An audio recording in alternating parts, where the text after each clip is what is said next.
Mark Larson is someone I've counted on for years. In other words, I call him and I say, Mark, please don't ever quit doing taxes because I need him to do mine. And he does a fabulous job. He's kept me out of jail. I think that's one of the big parts of all this. He's gonna be mad that I say this, but I'm gonna do it on purpose just to get him mad, right?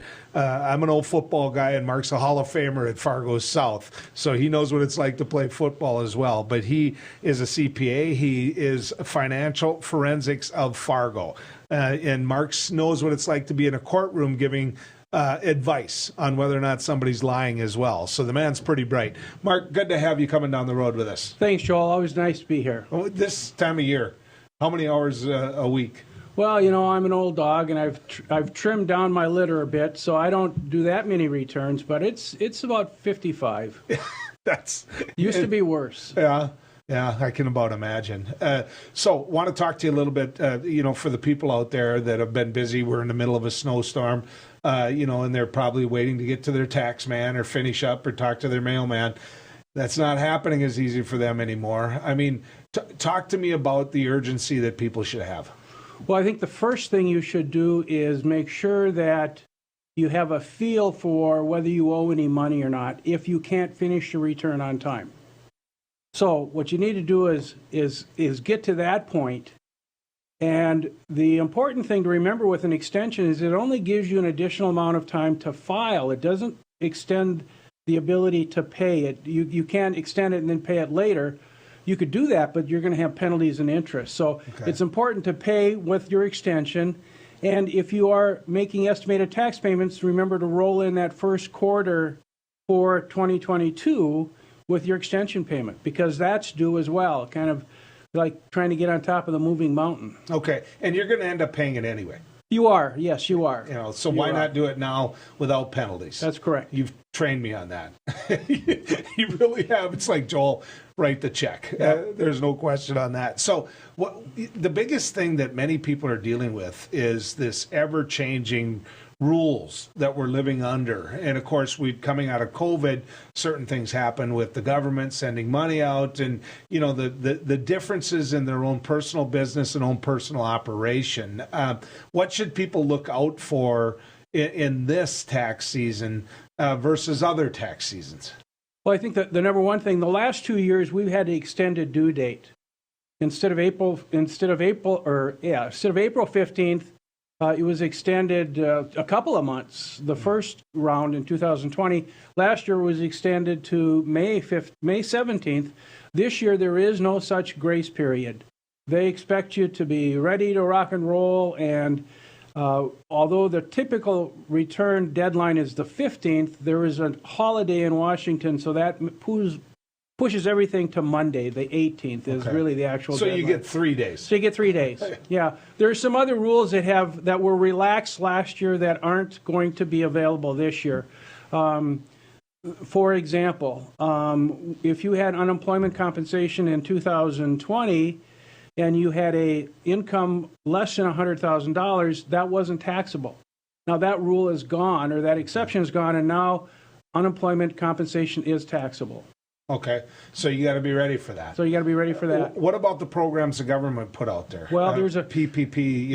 The PPP is pretty much gone by the wayside now. If you haven't got your PPP loans forgiven, you need to do that. I think that just makes good sense. And that you have to do through your bank. Oh, you do? Yeah, through your bank. You go to your bank and you justify that you use or qualified for the PPP program, and then they will forgive that. Now, there was a lot of controversy swirling about this time last year because initially they said that the loan itself wasn't going to be taxable and they were going to forgive it. Then the IRS started thinking there's a code section on the books that says any expenses incurred in connection with tax-exempt income isn't deductible so that you don't double dip. Mm-hmm.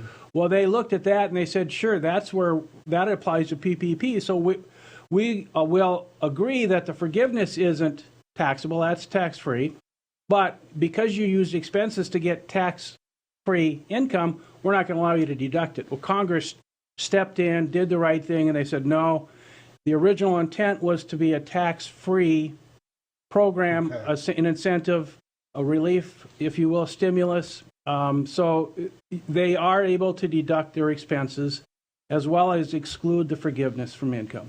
So, under the Bush tax cuts, one of the things that was talked about was getting rid of the type of things that we're talking about. Is this exemption? Is this something that qualifies this or that? When it comes to kids, when it comes to all of these things, has it become simpler, for the average person out there to maybe sit down and put, pen to paper and say, look, I can do this? Well, yes and no. Because Trump increased the standard deduction amount, there's a lot less folks that are itemizing their deductions. So in a perfect world, then, if you had a W-2 and maybe some interest income and a stock trade now and then or some dividends, you could typically do that. But what's caused an increased complication is they're discouraging paper returns now. If you want a quick return, you want a quick refund, you want to make sure that your return gets processed, they're really pushing you to e-file. So now the folks that kind of get the law, now they have to be computer savvy enough to be able to use TurboTax or some other program, and that adds yet another wrinkle to it. So it is still difficult. Okay, so let's talk about that man or woman with the W-2, the one that comes in and says, look, this is how much my W-2 says. Maybe I do have a 401k, those type of things. I get that, and 401k is a bad example to use. But is he or she going to get surprised?